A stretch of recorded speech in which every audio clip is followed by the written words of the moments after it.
Hello, Emma. How's it going? I'm okay. How are you? Good. How's my boy? He says, I'm always great, Mama. How are you? I know. Being a I'm new doing. grandma. I know, you guys. Okay, here's the lowdown.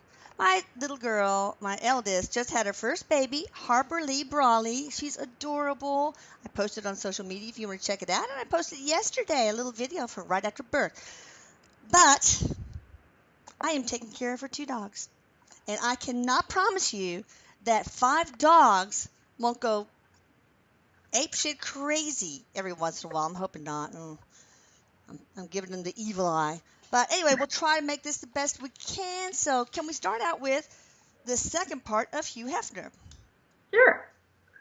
He All says, right, let me go get him, Mom. go get him Let me go get him at the green room. in the green room. There we go. In his robe and ascot.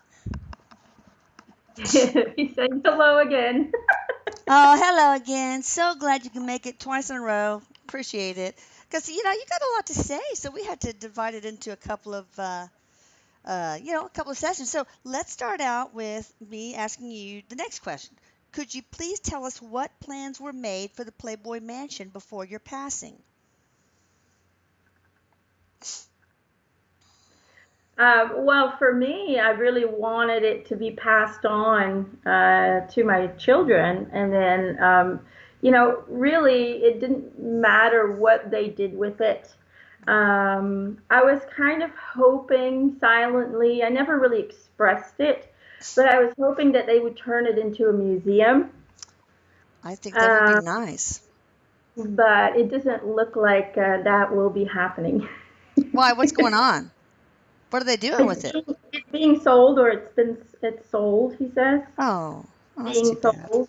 Well, Uh, maybe that person will make it into a museum. You never know. oh no, he says it's sold or it's being sold. I'm not sure if it already is sold. I just keep seeing the word sold in Okay. front of me. And he's saying it was necessary to something about taxes that still needed to be paid. Oh, God damn the government. Boy, they tax you when you're alive. They tax you when you're dead. It's terrible. Mm. Uh, well, how many children? Who is in your will? I mean, how many people? You don't have to list them, but all your children, your couple of your wives. Well, my four children. He's saying Okay. my children were my everything. They Oh, were when it comes to unconditional love, when it comes to loving a being just for their being, then the love for a child is just that. oh yeah. There's no expectations, there's no demands. You just love them. And you love them so much that sometimes your heart breaks, and just thinking about them not doing well, or getting hurt, or it just it could destroy you. Tell me about So it. Tell me about it. So I understand. Yeah.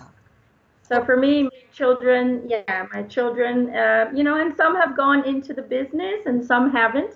Some are staying completely out of sight. And that is okay. I just wanted them to be happy. I want them to follow their dreams and to do what they believe is right for them. And that I've always kind of, I grew up in a home. My parents were Methodists, and everything was very strict. There was no, and I might have mentioned this in the previous part, but there was no hugging, there was no yeah. communicating. And so when I had children, there was going to be open Good. communication, there was going to be clarity, there was going to be love, there was going to be hugging. But I want people to understand, a lot of people will think, well, there's all these women walking around and there's all of this going on. How do you? But to be honest, my children were all protected from that. They Oh, never good. saw the parties. They were always kept separate from, the kind of sexual exploration that was going on. So my kids really had a normal upbringing. So I just wanted to make Oh yeah. that clear. Well, that's another question. Beside that, what is the biggest misconception people have about you that you'd like to clear up? He says, that's a good question. He says, well, the biggest misconception is that it was all about getting laid. Okay. It was not. For me, it was about understanding human emotions. It was about understanding the psyche behind it, and how it influenced people, how it created actions and thought patterns and habits that sometimes could be negative for us, but sometimes could be positive for us. It was Okay. all about psychology. It was all about the emotional understanding of a human being. And yes, did I have several women? And, there were a lot of things going on, but that was exploration. That was, for me, observation. Sometimes, and I'm going to be completely blunt in this, I'm going to be open in this. So if I'm shocking people, I do apologize, he Yeah. says. But sometimes I would hire porn stars Mhm. to come to my home, and to make love and to have sex in different ways with different utensils, with the girls. Yeah, with the girls, he says that I was with my girlfriends while I would be watching and observing them. Mhm, mhm. And it did happen that some of the girls kind of had to stop because it was a little too painful. There was extreme research going on, and people are not, they're just going to say you're just a dirty pervert. But for me, it was about observation, about Sure. what women liked, what men liked, what worked, what didn't work. There was this whole, yeah, I was almost like, I saw myself mostly as, a researcher, somebody Okay. who was observing these primitives. Yeah. What do they do? Why do they do it? So there was a lot more behind it than just getting laid, and that's the Okay. one thing that I think I just wanted to clear up. Okay. Now you've been an icon for so many men for a long time. Who are your icons? Or maybe you just have one. Maybe just My name one, if any.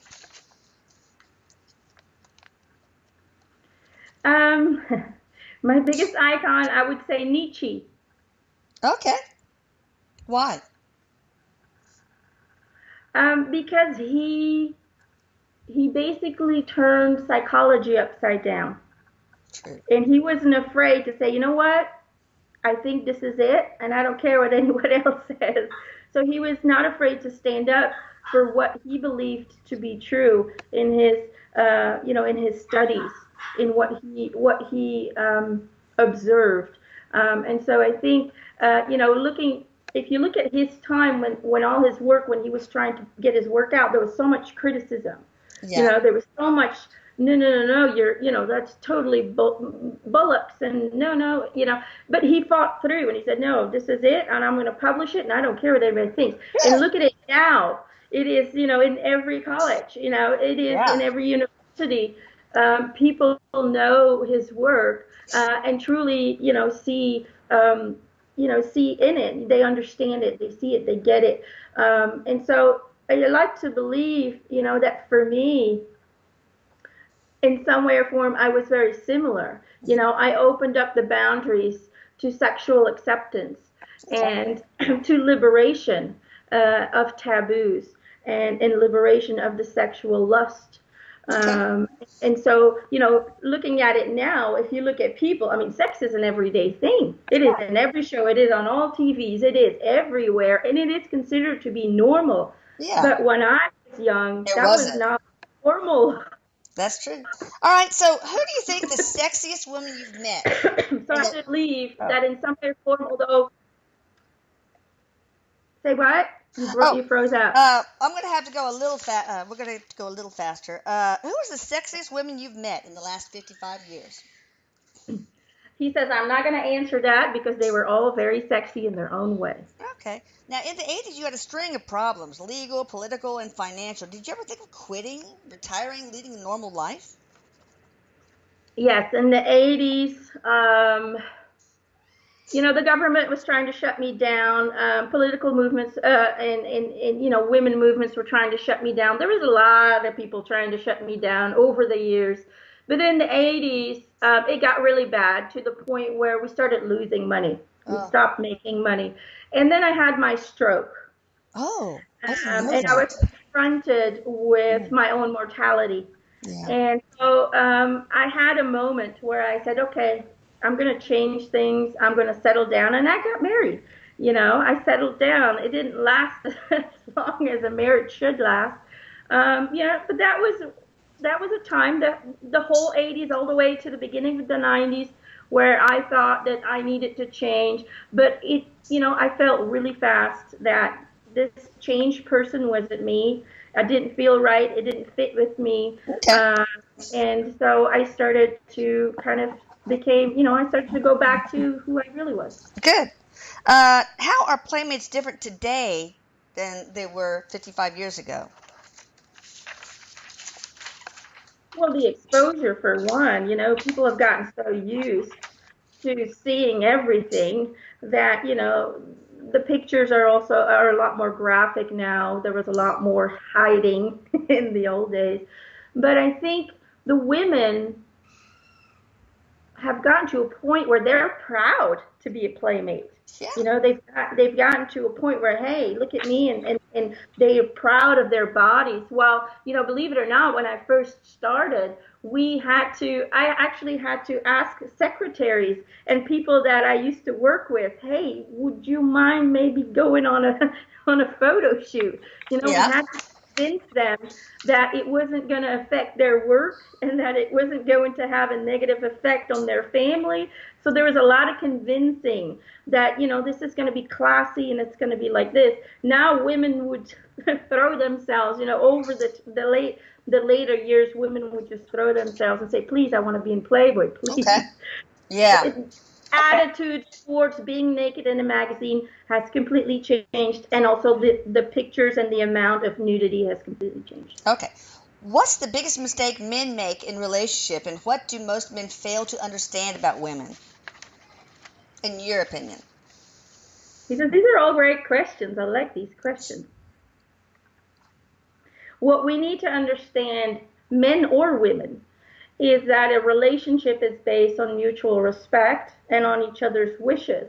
And that we all have sexual desires, we all have fantasies that we would like to explore. And even if, let's say, you have a fantasy and your partner does not you like that fantasy, maybe you can compromise and find something in between. It's all about making compromises in relationships, but it's also about respecting and accepting each other. Don't try to change your girlfriends. Don't try to change your wife, and the other way around too. A lot of times now, when we go into a relationship, he says we figure, we change ourselves, we adjust ourselves, so we believe then that the other person will stay with us. They won't leave us. And so you can only hold that on for so I long. know. You can only Yeah. pretend to be somebody that you're not for so long, and then during the marriage will fail because they can no longer pretend to be someone that they're not. So my best advice is open communication about everything, everything. Okay. Um, he says unconditional love and respect towards the other person and towards yourself. To never do anything that you do not feel comfortable with, whether or not the person that asks you to do it loves you to death. If you don't feel comfortable for it, then they need to respect each other. And truly, do always stay true to yourself. Never change for anyone in any relationship. If it doesn't work out, it's not a failure. It was just a great experience, and then you're off to a new experience. That's right. That's how I have to see it. There's no failure. There's no right or wrong. Everything is an experience with a valuable lesson. All right. So, what is your idea of perfect happiness?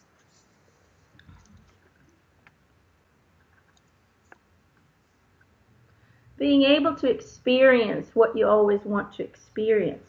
Just being able to stay true to yourself and achieve the things that you've always wanted to achieve, and reaping the joy of that, finding that balance and that peace in it. Okay. What is your biggest fear? Or what was your biggest fear, rather? Yeah, he says, right now I don't have any more fears. Of course not. What was my biggest fear?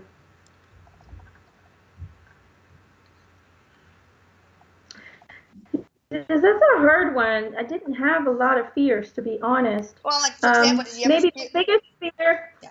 he says, well, my biggest fear was not to be a good dad, Oh, yeah. Okay. not And be it a seemed good like you parent. were. Seemed like you were. Nobody's perfect, but it I think, sounded like you were. yeah, he says, nobody is perfect and we make mistakes and that's how we grow as a parent. But I do believe that, I tried my very best to be the best parent I could be. And they probably knew that they were very loved, and that's important. All That's right. important. Name your biggest strength and your biggest weakness.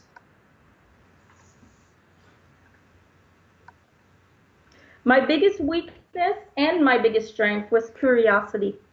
Oh, interesting. So they were both. Okay. In what way could that become a weakness? I mean, curiosity, I see that as a strength, but is it like the curiosity killed the cat thing? That you would go past certain boundaries that you shouldn't have crossed? Yes, sometimes I would take things a little too far and I would hurt people without it being my intention. Are you talking Sometimes about I would. are you talking about sexually? I'm talking about friendships. I'm Oh, talking about partnerships. I have to admit, I've disappointed certain people, and sometimes I took it too far. Sometimes my ego would kick in, and I would take it too far, and I truly admit that. But it's from those mistakes that you learn and that you grow. And sometimes my curiosity in um, he says in certain politicians, it's almost like there were politicians or it has something to do with politics mm, that he would discover things that he wished he hadn't discovered because then he felt unsafe because he knew this and he knew that other people knew that he knew this and mm. so it felt like when it came to politics, also he sometimes stuck his nose in things he shouldn't have stuck him into. So you probably But knew about. overall it worked out fine because I was not a person who would lean into fear. I would go like, oh crap, shouldn't have done that, and I would have a fear moment for maybe a day or two, and then I'd be like, oh screw it, whatever happens happens. That was just kind of my attitude. So I never stayed stuck in Okay, my good. fear. That was my greatest one of my greatest strengths. And yeah, being curious also leads you to great discoveries. Sure. You know, Okay, so so did you know about JFK and or Marilyn Monroe? Any of those secrets? Is that what you're talking about? One thing you could be talking about that created fear for your life? Okay, because we know that was all about the CIA. Already know. yeah, Okay.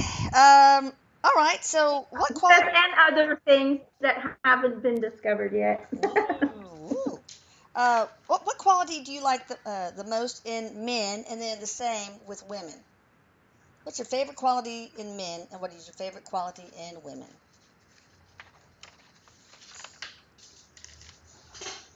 um, he's saying when it comes to women, I love the fact that they're unpredictable. Okay.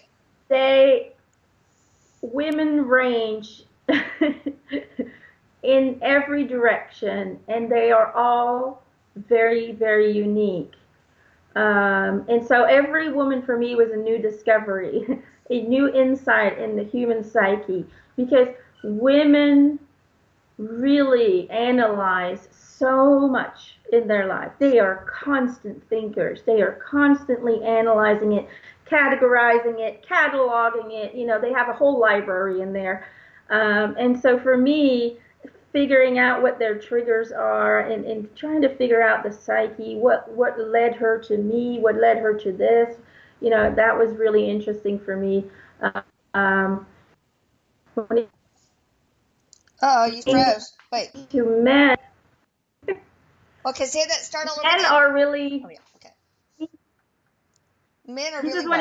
Sorry. when it comes to men are easily satisfied. Yeah. Women And are not. women are not. Women always want to reach for more. Men are easily satisfied, and in some way or form, that is kind of a charming quality because they find peace and balance a lot quicker than women do. Mhm. So I thought that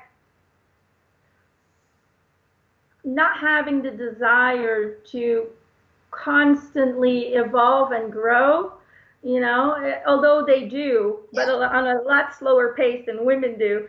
Um, don't take this the wrong way, guys. He says, this is just an observation. He says, but they are a lot more satisfied in life because they just live more in the moment and they just feel, they're very easily satisfied. You give them a good drink, give them a good party, give them some nice women, they're happy, they're Yeah. satisfied. Women will always want more. And Hmm. because of that lust for more, because of that need of more, they make themselves unhappy in some way or form. They're never satisfied. There's always something missing in their life. And so, I wonder, it's a really cool contrast to see that in men and women. I wonder why teleologically women are that way. Does it have anything to do with child rearing? He says, well, I think it has to do with female energy is all about expansion, about growing, nurturing, feeding. And male energy is about maintaining stability. Well, that makes sense. All right, so real quick, because we're running out of time. I say that a lot, people, but really, seriously, sorry, it's just the way it is. There is We're, no time, Mom, he says, oh Eric. yeah, yeah. All right. Time. Did you have more friends that were male or more friends that were female? It was about equal. Okay. All right. Now I'm going to go through my usual spiritual type questions pretty quickly here. What was your spiritual mission here on Earth as Hugh Hefner?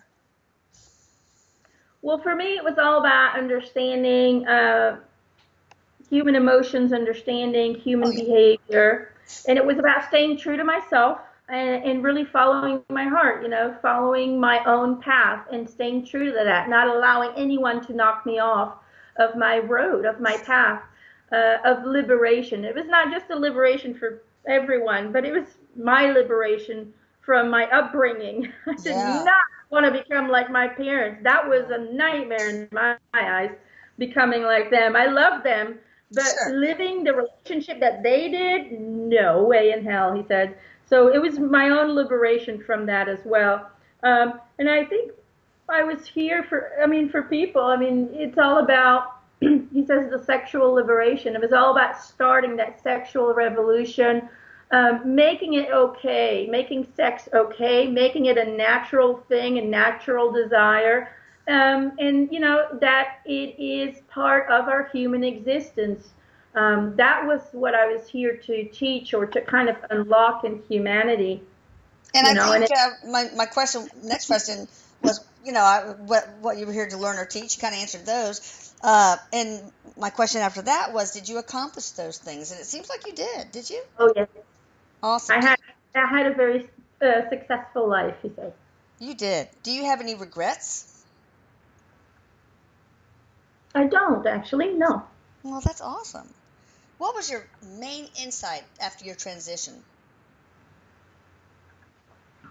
That it was just as much fun up here than it is down there. Okay, good.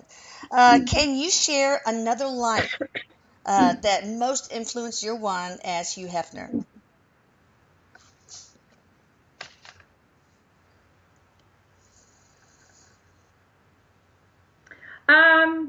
Okay. What, I don't know what they're called. Okay, so he's showing me the old days. I would probably say like the days of Mozart and all of that. Okay. Um, he was a man, but I don't know the English name for it, but they used to like castrate them so they would Oh, continue to eunuchs? sing a high voice. Oh, yeah, eunuchs? Eunuchs? I guess I don't know the English word for it. Say, They would say it in your castrate them, and language. then Say it in your language. oh, yeah, I don't know either. Oh no, you got I caught now. don't know. Eric, I are don't you know. Eric? I'm sorry, people. I don't know the name, but he's Okay, just showing me how they're like snipping him, okay. and he's singing. So I remember a long time ago seeing a movie about something, and I think it was called Farinelli or something. It was a long time ago movie, and it was about a person like that, and he would sing. He had a beautiful voice, So awesome. but they, in order to keep the high pitched voice for a man, they basically had to snip off his testicles, I guess. And so it was a life of success, but there was no love in my life, none whatsoever, because I was seen as as the freak of nature. Women, would not even approach me or touch me. So, and I didn't have a say in this. This is something that was done by his uncle, is what he's showing. While you were conscious? When he was a little boy, it How was old? done when he was young. How old were you? He's giving me 8 years old. Oh, and were you awake during the procedure? He says, well, I was, but they kind of knock you out with some kind of, it's like they put a mask on and they put drops on it, is what he's Okay. showing. Okay. Oh, God, You know, and it was a very lonely life. I had success for my singing, but other than that, nobody wanted to have a relationship with me or have a family or anything like that. I was just a freak of nature. That's how I was seen. And so that life, it was about, I wasn't in control of my life. Somebody decided it for me. They took away my chance of a family. They took away my future in some way or form. And I wanted to come into this life and really be in control of my life and be the one who makes the decisions and have as much love as I could have. It was a lack of love, a lack of of say in your life that created this Hugh Hefner life. I still liked the attention. I liked the fame. Oh, yeah, sure. That's the part that I did like in that life. So I did bring that back into this one. Were you a good singer? Were you a So good singer in this last life? I was I was one of the best, he says. No, I'm talking about as Hugh Hefner. Did you also have a good voice? Oh, as Hugh Hefner? Oh, no. Oh, okay. Now, do you plan on reincarnating in the near future? Yes, I have a life, but it's not for, if you look at your lifetime, it's not for another 25 years or so. So right now, I am just still adjusting. I'm still getting comfortable in my new body, in my new state of being. So that's what I'm still doing. I'm still getting some help and therapy and guidance. So. All right, just 3 more questions. Can you share anything new about you that nobody knows about, but you, or maybe family members or whatever?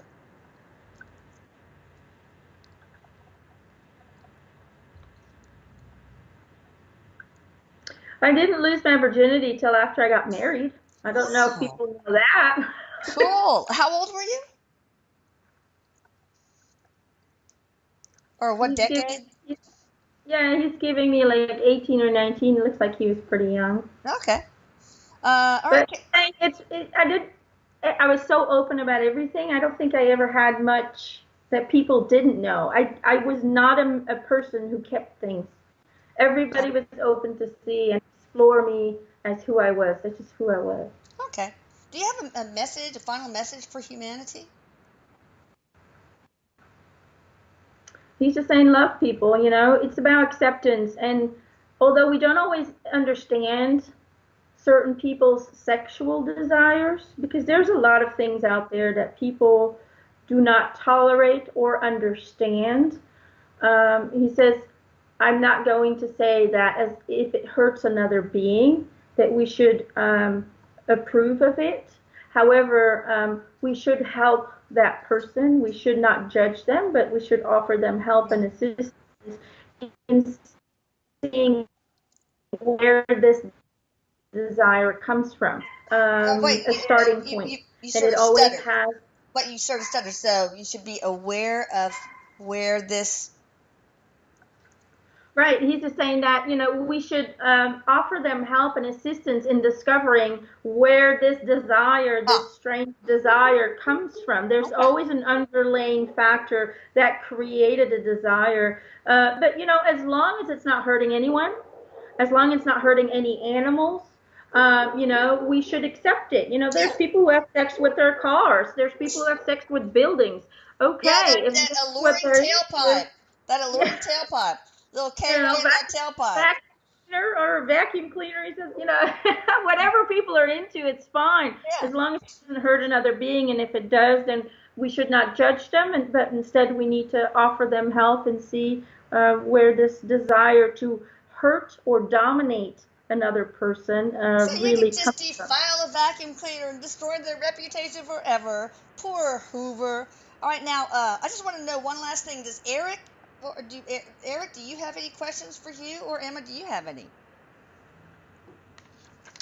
I don't have any questions for him. This is like the third time I've talked to him, so I've gotten really used to his I energy. know. I know. For me, he just feels. I mean, I know there's a lot of people who had this image of him, but for me, he really feels like a sweet man. I've Really always down felt to that. earth. Yeah. His energy for me feels very huggable. I call those huggable energies. That like you just want to give him a hug and sit Oh. down and have some coffee with him. So Hugh, you can So come over and hug me anytime, sweetie.